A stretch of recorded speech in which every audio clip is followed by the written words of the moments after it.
The wind howled through the canyons like a wounded animal, carrying with it the faint, rhythmic thud of approaching hooves. Somewhere beyond the firelight, someone was coming, and they were not coming as a friend. The light flickered, casting long shadows on the faces of those who gathered around. A quiet reminder of survival. Cedar Ridge stood at the edge of the world, the harsh plains stretching endlessly into the distance, where the earth seemed to crack beneath the weight of the sky. The night was settling, thick and heavy, the moon barely a sliver above the jagged horizon. Tashina sat near the fire, her eyes fixed on the flames, though they saw nothing. The warmth from the fire did little to ease the cold inside her, a cold that had nothing to do with the night air. She had been here for days, perhaps longer, but time seemed irrelevant in this place. The camp around her was silent, except for the occasional rustle of blankets or the soft murmur of voices as the others prepared for the night.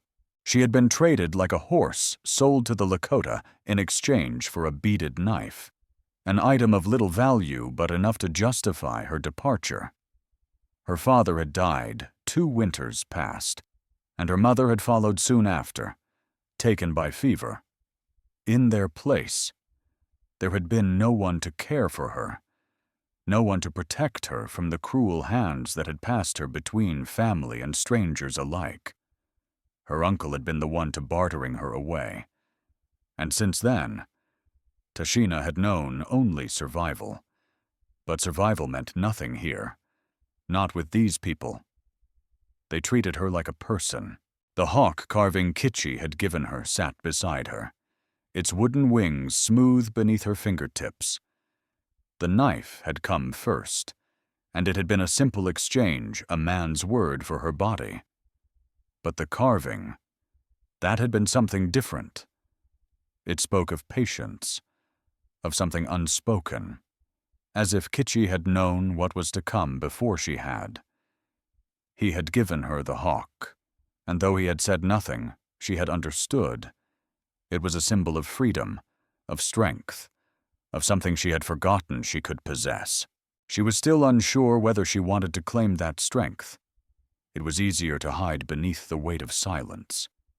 In her past life, she had learned that silence kept the world at bay. Words only invited cruelty, only begged for punishment. And yet here, among the Lakota, silence was a gift. They did not speak to her unless necessary, did not push her to perform, to be something she was not. Her thoughts drifted to Kitchi, who had been quieter than most men. His presence beside her was more than just protection. It was as though he understood something about her that no one else had ever known. He was still a mystery to her, his silence both a comfort and a challenge. He had seen the worst in people, she could tell, but he had not let that define him. And now, by his side, she was learning to do the same. The sounds of the camp echoed softly into the night, the creak of leather and the crackle of firewood. Tashina's hands tightened around the hawk carving, feeling its weight in her palm. The feeling was new, unfamiliar, but not unwelcome. A part of her wanted to ask Kitchi why he had given her the carving. Was it meant to remind her of her new life, or was it something deeper, a way to help her remember who she was before the world had broken her? Before she could ask, the silence was broken. A low voice, soft but firm, spoke from the shadows. Tashina. She turned, her eyes locking on Kitchi. His figure loomed in the dim light of the fire, but there was no anger or urgency in his stance. He stood just far enough to be unobtrusive, yet close enough to be noticed.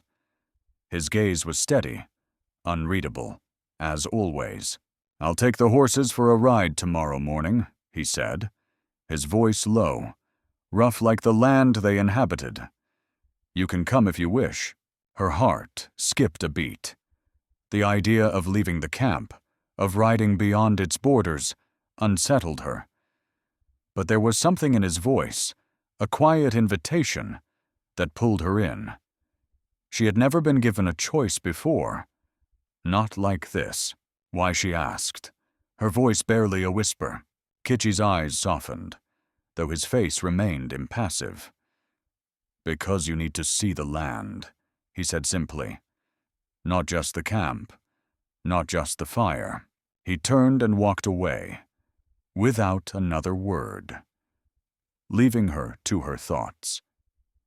Tashina stared at the empty space he had occupied, feeling the weight of his presence linger in the air. The wind picked up, rustling the branches of the nearby pines, and for the first time since her arrival, she felt a small flicker of something inside her. It was as though Kitchi had offered her more than just a ride. He had given her a chance to see herself as something more than a burden. In the stillness that followed, Tashina allowed herself to dream. She could imagine riding beside him, the wind in her hair, the earth beneath her feet. She could imagine, just for a moment, that she was more than what she had been told she was. But even as the thought crossed her mind, doubt crept in. Was it too much to hope for? Could she truly belong here, among these people who had shown her nothing but kindness? Or was this just another illusion, another false hope that would dissolve the moment she let her guard down? Her gaze fell to the carving again. The hawk was still there, steady and strong. She reached out, tracing the edge of its wings, as if drawing strength from it. There was something in it, something she could not yet grasp. But she would. The night passed quietly, the stars burning bright overhead. Tashina lay down on the blankets beside the fire, her mind still spinning. She had never been one to sleep soundly, never one to trust the darkness. But here, beneath the open sky, she felt something she had not felt in years, a sense of peace. Not complete, but it was there. She closed her eyes, trying to silence the questions that rattled around her mind. And though sleep was elusive, she felt, for the first time, that perhaps there was a place for her in this world. A small place, perhaps, but a place nonetheless. As the fire sputtered and the night deepened, she allowed herself to dream of that place, the place where she would be seen, where she could stand tall, without fear. And somewhere, in the distance, the sound of hooves in the dirt began to echo across the plains. That night, Tashina lies awake, staring at the stars through the opening of the tent. A shadow passes by Nashoba, her cousin. He's looking for her, and she knows that whatever he wants, it will not be good. His arrival stirs up old memories, and Tashina's quiet world is about to change again. The wind had turned cold as night settled in. The sounds of wolves in the distance, a reminder of how fragile their lives were. But inside the tent, there was warmth, not just from the fire, but from something Tashina had never felt before, a sense of belonging. Her hands trembled slightly as she rearranged the blankets around her. The warmth from the fire could only reach so far, but tonight, for the first time, the chill in her bones didn't feel as consuming. It wasn't the warmth of the fire that had eased the tightness in her chest, but the quiet understanding that had slowly begun to grow in her. She was no longer invisible here. Here, in the Lakota camp. The burden of her silence was not a weight to be borne alone. It was shared, if only in the most subtle of ways. She had not spoken much since her arrival, and the few words she had exchanged with the others had been brief, respectful, almost distant. But there was a difference now. Tashina could feel it, even as she lay there in the darkness. The quiet wasn't just an absence of sound. It was a space where, for the first time, she had a place. A place where her name wasn't a burden, where she wasn't being traded like livestock, where she wasn't judged by her past. Still, doubt lingered, like an old habit she couldn't shake. Would they still want her here once they learned more about the girl she had been? Could she ever truly shed the weight of the past that clung to her like dust on leather? She had been unwanted for so long, and now she was trying to believe in a life where she was seen for something other than her scars. The silence was broken by the soft sounds of movement outside her tent. She knew it was Kichi before she saw him. His presence was always steady, grounding. It was as if he knew the weight of her thoughts without needing to be told. He had been her shadow since she arrived, always there when she needed him, though he never demanded anything in return. His quiet strength was more than she had ever known, and it made the world feel less heavy. Tashina sat up, her heart racing just a little. She could feel the weight of his gaze before he even entered. It was as if he was waiting for her to speak first, to break the silence in a way that was uniquely hers. Tashina. He said her name as though it were the most natural thing in the world, his voice low but carrying the weight of something unspoken. She looked up at him, surprised by how much his presence comforted her. The world outside had been filled with the harshness of survival, but here, there was something else. She didn't understand it yet, but she felt it in the way his eyes softened when they met hers, the way he never looked away, as if he saw something in her worth protecting. "I have something for you," he said, reaching into the folds of his cloak and pulling out a small bundle. He unwrapped it carefully, revealing a small bundle of herbs tied together with leather twine. "These will help with the pain," he explained, offering the bundle to her. She took it from him, her fingers brushing against his in the process. His touch was brief but comforting, and for a moment, she felt a sense of connection that went beyond words.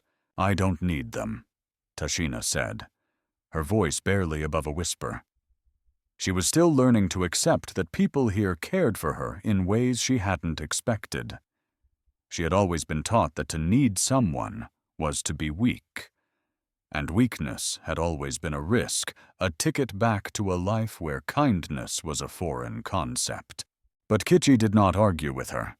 He simply nodded, as if he understood that she was not ready to accept the gift yet. He stepped back, giving her space, but his gaze never wavered. "There's no shame in needing," he said quietly, his voice almost lost in the flickering shadows cast by the fire. "Everyone here needs something." Tashina remained silent, turning the bundle of herbs over in her hands. The wind outside began to pick up again, and for a moment, she could hear the distant call of wolves. The sound was both unsettling and strangely comforting, a reminder that the world outside the camp still held dangers that could not be ignored. "I'll take a ride in the morning," Kichi said, breaking the silence once more. "I think it would help, for you to see the land, the world outside." She didn't respond immediately, unsure of how to answer. Her instincts told her to refuse, to stay within the boundaries of the camp, where it was safe. But something in his words stirred a curiosity she had long buried. There was more to life than the constant struggle of surviving without ever really living. "Come with me," he added, almost as an afterthought. "It's good for the soul." Tashina met his gaze, and for the first time, she saw something beyond the quiet stoicism that had always defined him. There was kindness in his eyes, a quiet patience that spoke of understanding without needing to ask questions. She could have said no. She could have remained in the camp, hidden away from the world. But something in her shifted, a small spark of something she hadn't felt in years. Hope. It was fragile, fleeting, but it was enough. "I'll come," she said, her voice steadier than she expected. Kitchi nodded once, his eyes softening. He turned to leave but paused at the entrance of the tent, glancing back at her over his shoulder. "Rest well, Tashina," he said, his voice barely audible in the wind. "Tomorrow will be different." Tashina watched him leave, his silhouette disappearing into the shadows. The fire crackled behind her, and she could still hear the wolves in the distance. But the noise seemed distant now. The camp, for all its quiet, felt less oppressive tonight. The weight of her past, heavy and suffocating, seemed just a little lighter. Tomorrow, she would ride with Kitchi, and for the first time in a long while, she didn't feel like a burden. She lay back on her blanket, her eyes drifting to the stars above. The cold wind brushed against her face, but she didn't flinch. The world was larger than the confines of Cedar Ridge, larger than the wounds of her past. And maybe, just maybe, she could find a place in it after all. As she lies on her blanket, eyes closed, she hears the sound of hooves approaching in the distance. The familiar figure of Neshoba appears once again, this time with more urgency in his step. Tashina knows that whatever he wants, it will not be good. The wind howled, a storm rising over the distant mountains. But in Cedar Ridge, the air was still, pregnant with the tension that had followed Neshoba's arrival. He had come for something, and it wasn't just for Tashina. She stood near the fire, her eyes tracing the darkening sky as the first heavy drops of rain began to fall. The smell of wet earth drifting through the camp. Tashina had spent the morning with Kitchi, helping to gather firewood and herbs, and for a few hours, she had allowed herself to feel at peace. The cold was biting, but it was the kind of cold that reminded her she was alive. The day had been quiet, the world calm, but peace, it seemed, was always fleeting. Neshoba's arrival had broken the fragile stillness, and now the air was thick with something she couldn't quite name. Her mind raced with thoughts of him, her cousin, the man who had played a role in her abandonment, the man whose cold eyes and bitter smile still haunted her. She had heard his name whispered in the camps of her past, but never like this. He had come looking for her, and she knew what that meant. It meant that the life she had begun to carve out here, among the Lakota, was at risk. It meant she would have to face the past she had left behind. The first drops of rain splattered against her skin, the cold sinking into her bones. She pulled her shawl tighter around her shoulders, glancing toward the edge of the camp, where the figures of the Lakota men were gathering. Kitchi was among them, speaking in low tones with the others, his broad frame casting a long shadow against the firelight. He had been watching for Neshoba, waiting, just as she had. She had no doubt that he knew what was coming. But even knowing this, Tashina couldn't bring herself to move. She stayed rooted to the spot, her eyes fixed on the fire, the flames licking at the cold air as if fighting to survive against the growing storm. She didn't know why she hadn't left yet. Maybe it was the stillness, the quiet that wrapped around her like a blanket. Or maybe, just maybe, it was the feeling that she wasn't as alone as she had been. Not now. Not anymore. The clatter of hooves broke her thoughts, and she turned to see a figure silhouetted against the darkening sky. Neshoba's horse, its coat sleek and dark, trotted toward the camp with a slow, deliberate pace. He had arrived. The men around the fire fell silent. The rain began to fall harder now, the steady rhythm of it echoing in her ears. Neshoba dismounted with the ease of a man who knew the weight of what he carried. He looked different, older, perhaps, though his cold eyes hadn't changed. They still held the same contempt that had always defined him. And yet, there was something in his gaze now that unsettled her more than anything, a sharpness that hinted at the fear he could no longer hide. "You," he said, his voice low but clear, as if the rain itself could not drown his words. "You belong with your family, not with these savages." The word stung, sharper than the cold that now seeped into her clothes. Tashina held her ground, refusing to show any sign of weakness, even as her heart pounded in her chest. His presence was like a shadow, a dark memory she had never wanted to confront. He was here to take her back, to remind her of everything she had left behind. "You don't belong here," Neshoba continued, his voice gaining strength. "You were never meant to live among them. You are a part of our bloodline. Tashina, you owe it to your father, to your mother." He paused, his eyes flickering with something that almost resembled regret. But the moment passed, and he went on. "You owe it to your family to come back." Tashina's breath hitched. For a moment, she was back in her uncle's house, standing in the same place where she had been told she was nothing but a burden. The words he spoke, her family, her blood, they meant nothing to her now. They were nothing but chains, shackles that had bound her to a life she had never chosen. "Your family has given you up. Neshoba," she said, her voice cutting through the tension like a knife. "What's left of it? A name. A memory." The words tasted bitter, but they were true. Her family had traded her away without a second thought, without a moment of hesitation. And now, Neshoba stood before her, asking for something she could no longer give, not because she owed it, but because she was done with that life. She was done being a piece of property. Neshoba's eyes darkened, but he said nothing. He simply looked at her, as though searching for some sign of the girl she had once been. But there was nothing left of that girl now, and Tashina knew it.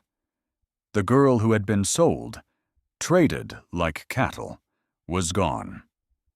In her place was a woman who had chosen her own path, a path that led far away from the life Neshoba represented. "You don't understand," Neshoba said, his voice tight with frustration. "You've forgotten what it means to be part of something. To belong." "No," Tashina replied, her voice steady. "I haven't forgotten. I've learned what it means to belong to myself." There was a heavy silence between them. The rain falling steadily now, washing over the camp as if to cleanse it of the past that Neshoba had brought with him. He was standing there, just a few feet away, but the distance between them felt like a chasm. Neshoba's gaze flickered over her, lingering for a moment longer than it should have, and then, as if resigning himself to something, he spoke again. "If you want to stay here with them," he said, his voice low and almost gentle now, "then you will regret it. These people, they cannot protect you. You are not one of them. Tashina." The words echoed in the space between them, and for a moment, Tashina wondered if he was right. She wondered if he would be able to take her back if she was truly strong enough to stand her ground.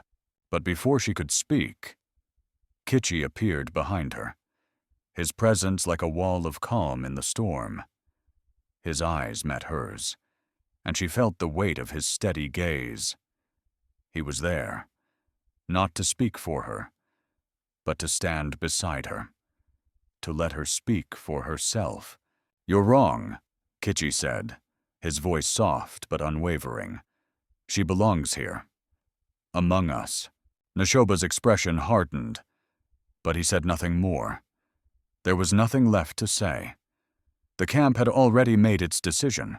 Tashina felt her heart slow, the tension in her body easing, if only a little. She wasn't alone anymore, and she wasn't going anywhere. Neshoba struggled to his feet, his face twisted with rage, but his hands empty, useless against the circle of rifles trained on him. Kichi stepped forward, his voice calm but final.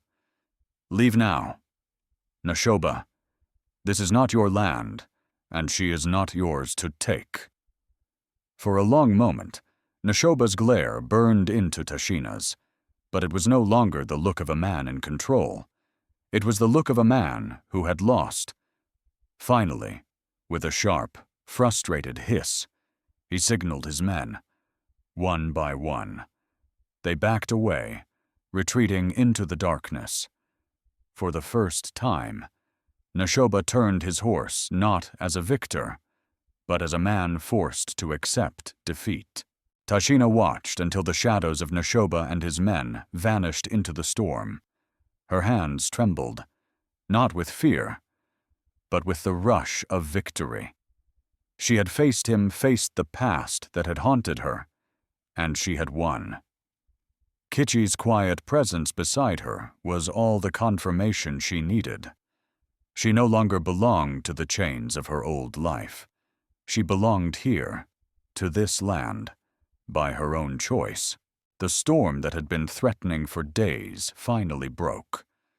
The wind screamed through the valley, shaking the tents and rattling the bones of the camp. Inside, however, there was an uneasy stillness.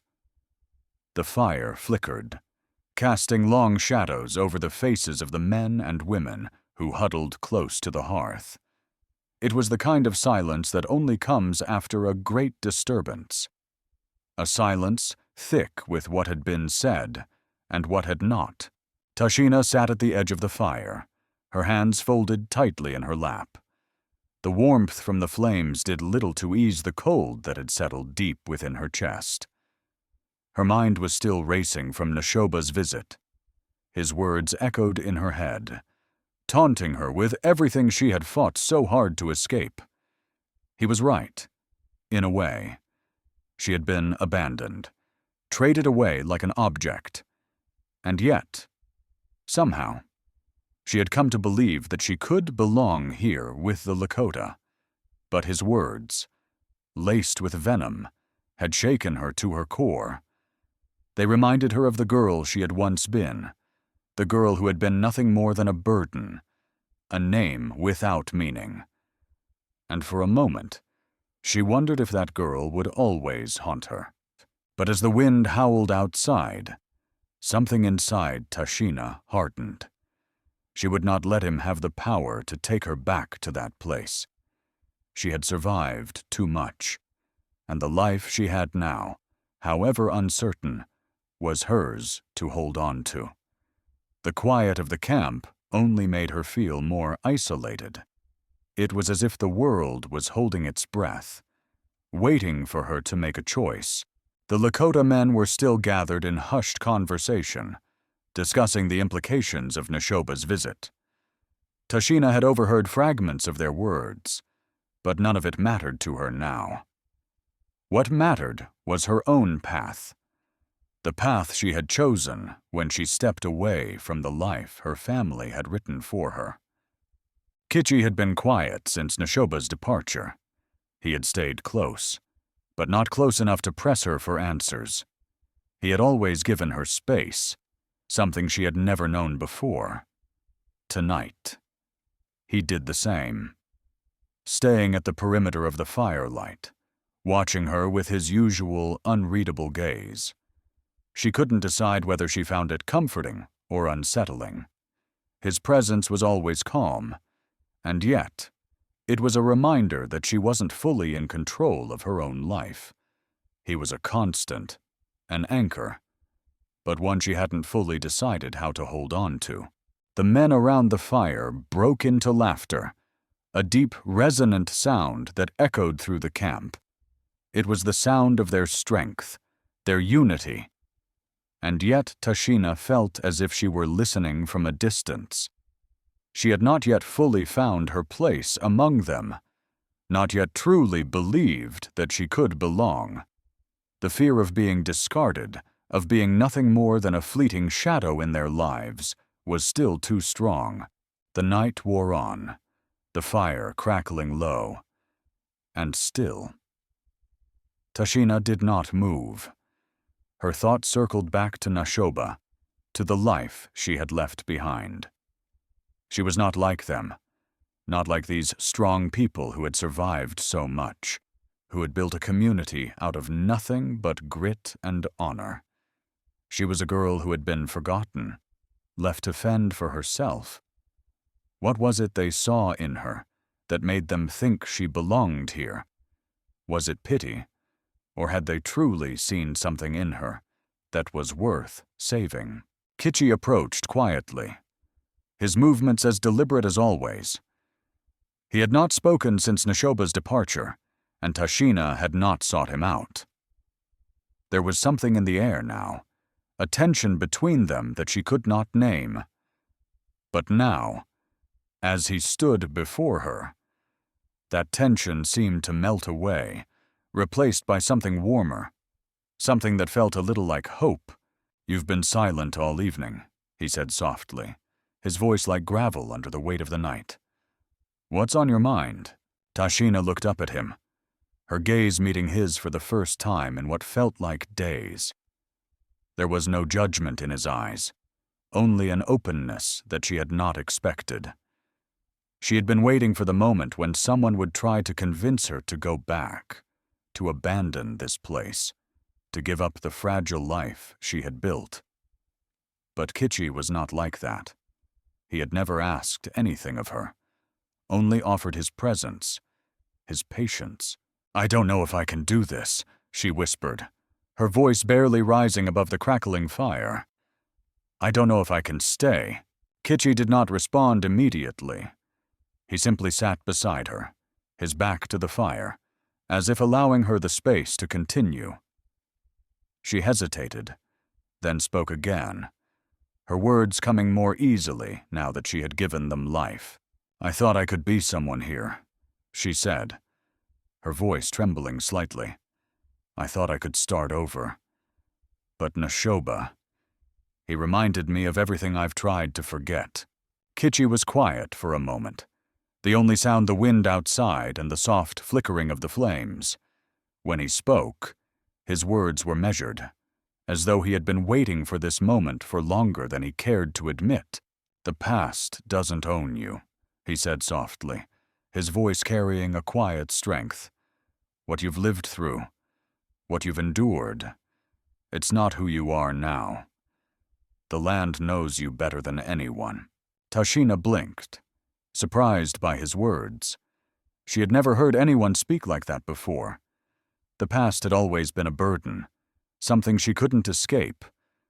But here, in this place, it was as if Kichi was offering her something different, a chance to leave the past behind without running from it. "I've spent my life running," Tashina said, almost to herself, "running from what I am, from who I was. But I don't know how to stop." "You don't need to stop," Kichi replied, his voice low and calm. "You just need to stop letting it control you, for the first time." Tashina allowed herself to look at him fully. The expression on his face was unreadable, but in his eyes, she saw something that gave her hope, the belief that she could overcome what had been done to her, that she could choose for herself. Finally. "Stay," Kichi said, his voice steady, as if the answer had always been clear. "If this is where you want to be, then be here. You have no reason to run anymore." His words hung in the air, filling the space between them. Tashina felt the weight of them, the truth of them, sinking deep into her chest. She had always thought she had to leave to survive. But now, it seemed that survival meant something else altogether. The rain outside had stopped, the clouds parting to reveal a sky full of stars. The fire had burned low, the embers casting a soft glow over the camp. Tashina sat in silence, the weight of Kitchi's words settling within her. The world had not been kind to her, but here, in this place, she could choose something different. She could choose to stay. As she looked into the fire, she felt something shift within her, something she hadn't felt in years, a sense of belonging. The quiet power that had begun to grow inside her was not gone. It had only been waiting for her to see it, just as the silence stretched between them. A figure appeared at the edge of the camp. The tall shadow moved with purpose, its features indistinguishable in the fading light. Tashina's heart skipped a beat. Nashoba had returned. And this time, he was not alone. The sun dipped below the horizon, leaving the sky blood red, as though the land itself was marking the end of something. And yet, for Tashina, it felt like the beginning of something far more dangerous. The camp had quieted in the evening, the noise of daily life momentarily subsiding as the shadows grew long and the fire flickered, sending embers into the cool air. But there was a tension in the air, a stillness that settled over Cedar Ridge like a thick blanket. The camp, usually alive with the sounds of people moving, eating, laughing, had fallen into a deep silence, broken only by the occasional crackle of the fire or the wind rustling through the trees. Tashina stood by the fire, her hands nervously twisting the hem of her shawl, her eyes darting toward the edge of the camp where figures could be seen, moving in the distance. She knew who it was, even before he stepped fully into view. Nashoba, the man who had come to take her back. But this time, he wasn't alone. The heavy tread of his boots was accompanied by the ominous sound of other feet, the unmistakable shift of people arriving with an agenda. A chill ran through her, deeper than the cold of the night. Nashoba had returned, but not as he had before. His arrogance was gone, replaced by something darker, something she couldn't name. The men around him were not the kind to be reasoned with. They had come for a reason, and that reason was her. Tashina's heart pounded in her chest. The night felt too quiet, as if the world was holding its breath, waiting for what would come next. She had chosen this life, this camp, these people. She had stepped into the fire, believed that her strength would be enough to withstand whatever came. But now, as Nashoba's shadow loomed over the camp, her resolve faltered for the briefest of moments. She wondered if she had made the right choice, but just as quickly as doubt crept in. Tashina reminded herself that she was no longer the girl who had been sold off. She had survived far worse than this, and she had made a choice that could not be undone. She belonged here not to Nashoba, not to her past, but to the land, to the people who had seen her for what she was, not for what she had been forced to be. Kitchi moved silently to her side, his presence steady and comforting, as it always was. His dark eyes, usually so quiet and calm, now held a glint of something different. There was a tension in the way he carried himself, a readiness she hadn't seen before. "They've come for you," he said softly, his voice low and steady, the words almost lost in the wind. "But they'll have to go through me first." Tashina looked up at him, meeting his gaze with a mix of gratitude and uncertainty. She had never asked for this for a fight, for the kind of violence she had lived through in the past. But there was something about Kitchi's calm that steadied her, made her believe that maybe she could face this, too. "They won't leave until they get what they came for," she said, her voice barely a whisper. Kitchi nodded, his expression hardening. "Then they'll find that what they seek doesn't belong to them." The sound of hooves grew louder, the group nearing the camp, and with it came the unmistakable tension of something about to unfold. Tashina's hand clenched around the small carving of the dove and hawk, the tokens of her journey. It was a reminder of everything she had learned, everything she had fought to become, her past, her family, Nashoba. They no longer held power over her. This moment, this place was hers. The land knew her now. She had chosen her fight. Nashoba came into view, his face shadowed but still unmistakable. His horse was sleek and dark, its hooves pounding the ground with each step. The men who accompanied him were rough, hardened by years of survival, and they moved with the quiet certainty of men who had no intention of leaving without a fight. "You've made a mistake," Nashoba said, his voice carrying across the camp like a distant thunderstorm. His eyes were cold, but there was an edge to his voice, a hint of desperation that had not been there before. "I've made no mistake," Tashina replied, her voice firm, steady. The camp seemed to hold its breath as she spoke. Her words were simple, but they carried the weight of everything she had fought for. Nashoba sneered. "You think they will protect you? These people, you've forgotten what it means to be part of a family. You've forgotten who you are." His words stung, but Tashina didn't flinch. She knew who she was. She had spent too long being defined by the choices others had made for her. But no longer.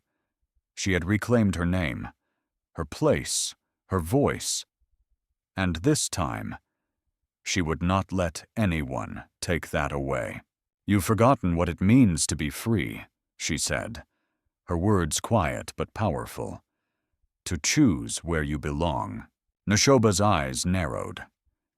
He said nothing for a long moment, but the tension between them was palpable. He wasn't here to reason with her.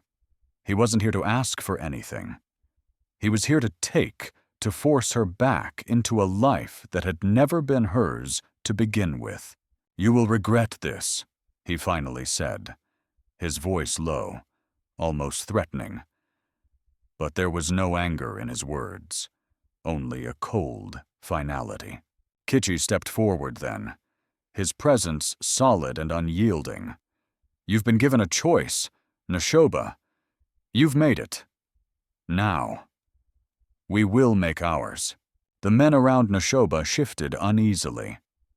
They were here for one thing, and one thing only, to take Tashina back.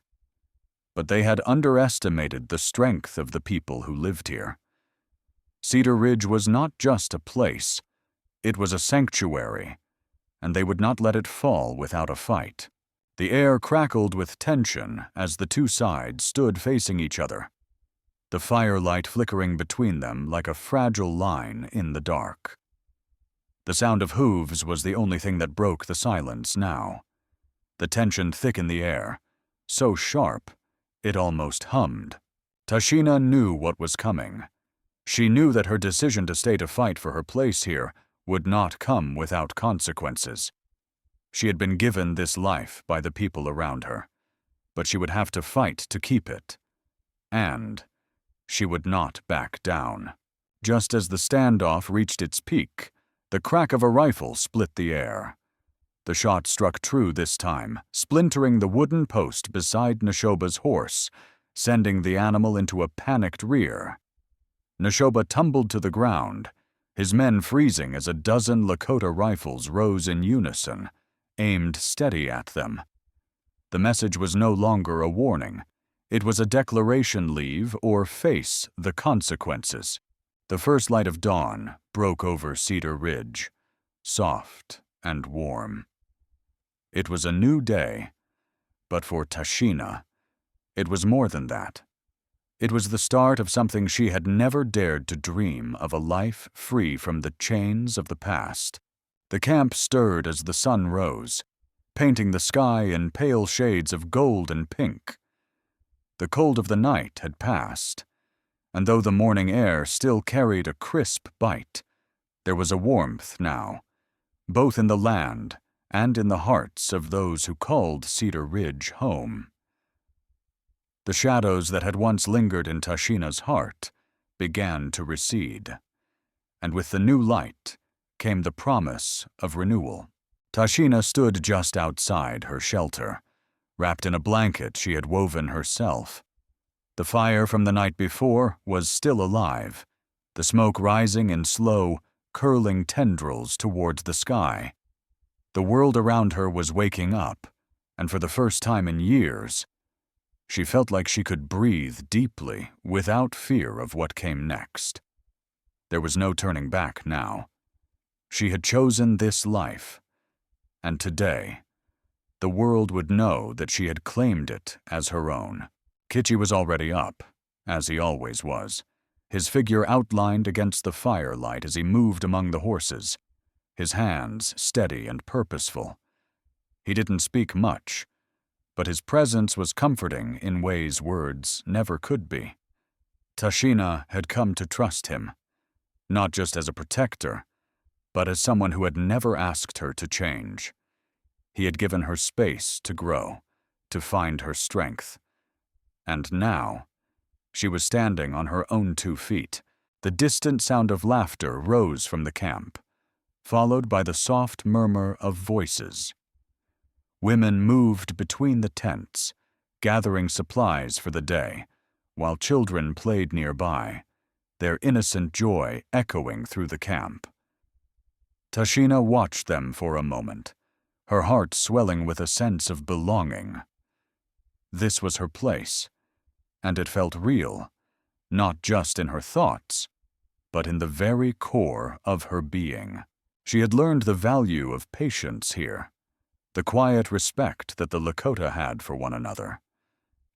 There was a unity among them that she had never known in her former life, and now she was a part of it.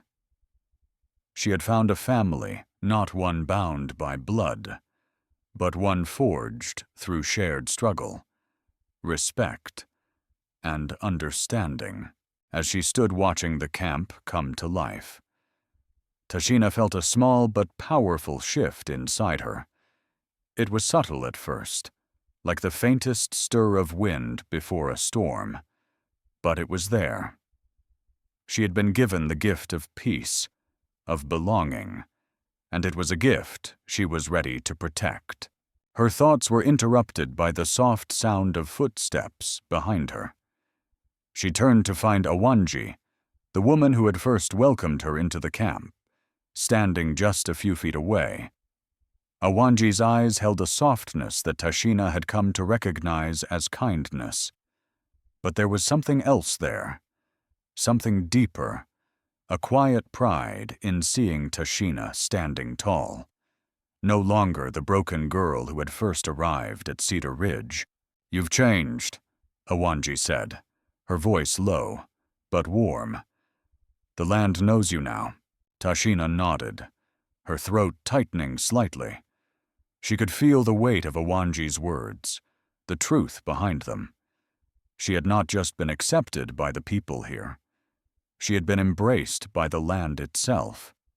Cedar Ridge had become a part of her, and she a part of it. "I've learned more than I ever thought I could," Tashina replied, her voice steady.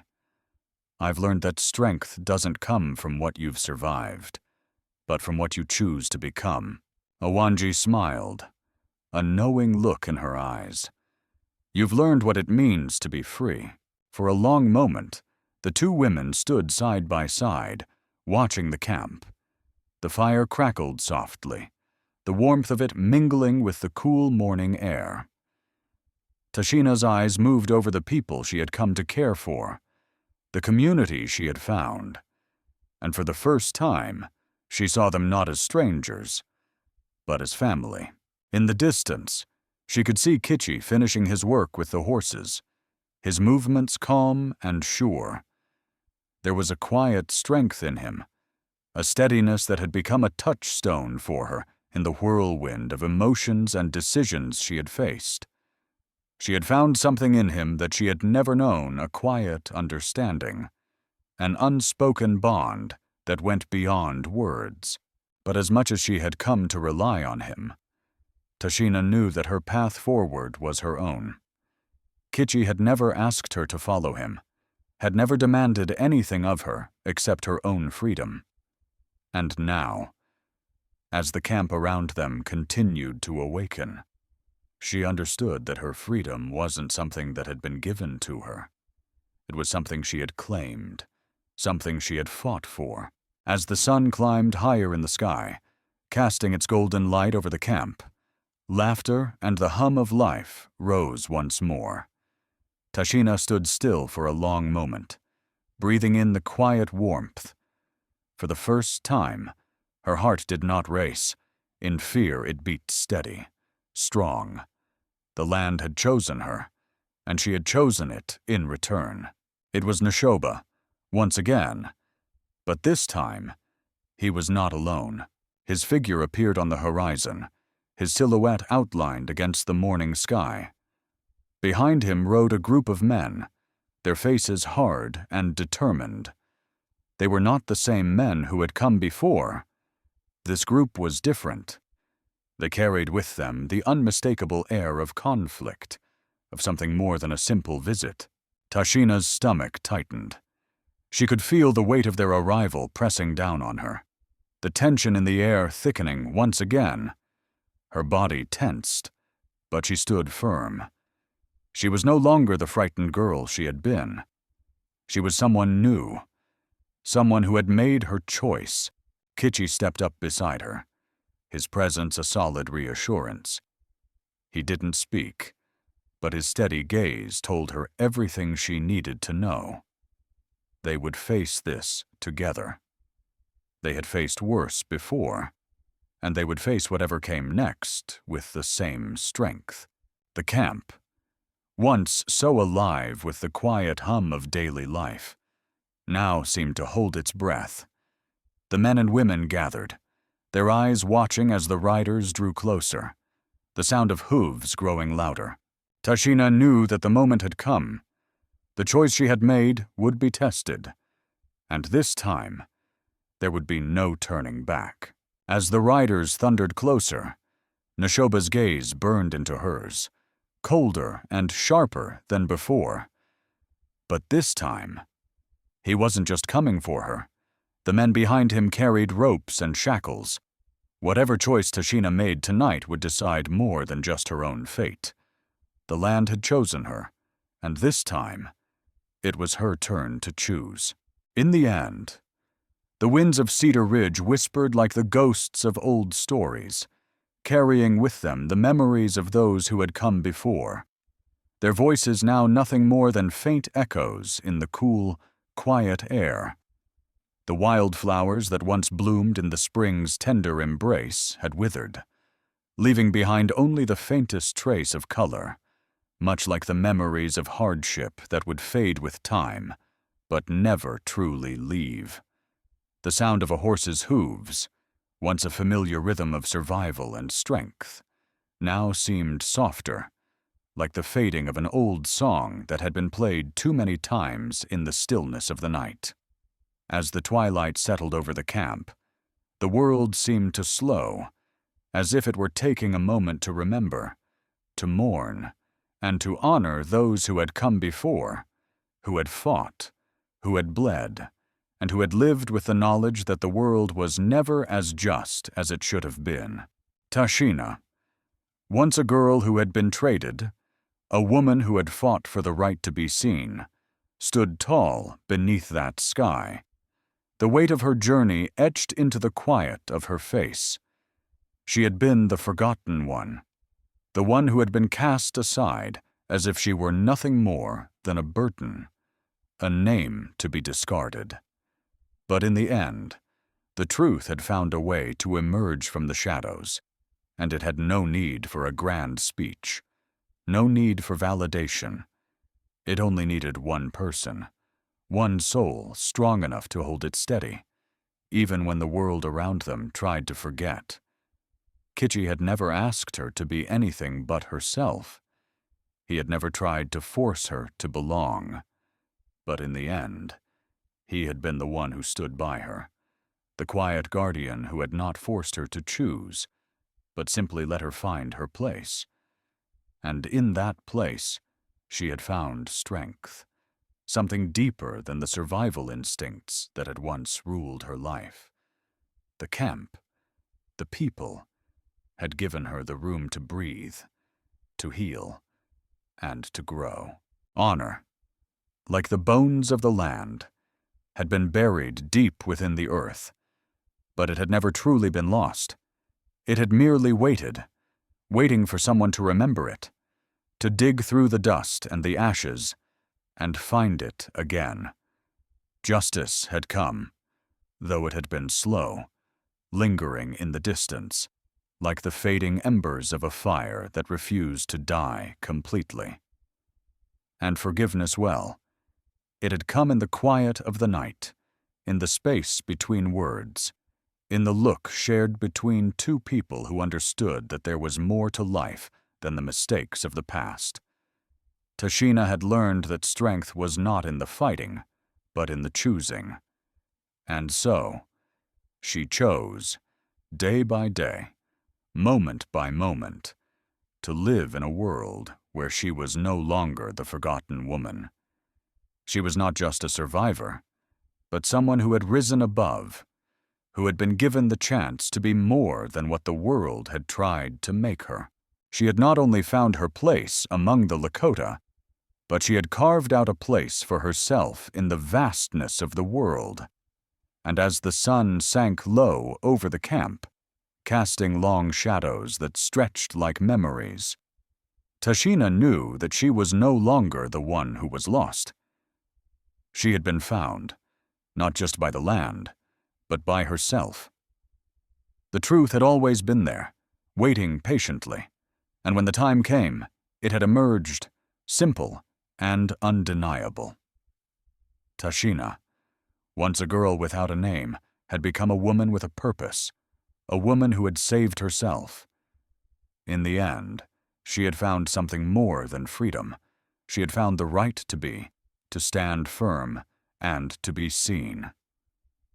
And with that came the quiet strength of knowing that honor could be buried, but it could never be erased. Justice may come late, but it mattered, as it always did. It was not for the world to decide when it would arrive, but for those who would wait for it, those who would not let it slip away, no matter how long it took. Tashina's story was not one of grand gestures or loud proclamations, but of quiet resilience, of the kind of strength that builds in silence and only shows itself when it is truly needed. She was the forgotten woman, yes, but she was the one who had chosen to remember, and in doing so, had given the world a lesson in kindness. The road was never easy, and it would never be, but she had found her way. And now, standing beneath the vast sky of Cedar Ridge, she could breathe in the air of freedom and forgiveness, knowing that the story she had lived was not just hers, but one that could save a generation of kindness. As the sun sank low over Cedar Ridge, long shadows stretched like memories across the camp. Tashina stood still, her heart steady for the first time in years. She had fought, she had chosen, and now she belonged not to her past, not to anyone else, but to herself. And in that quiet, she finally felt free.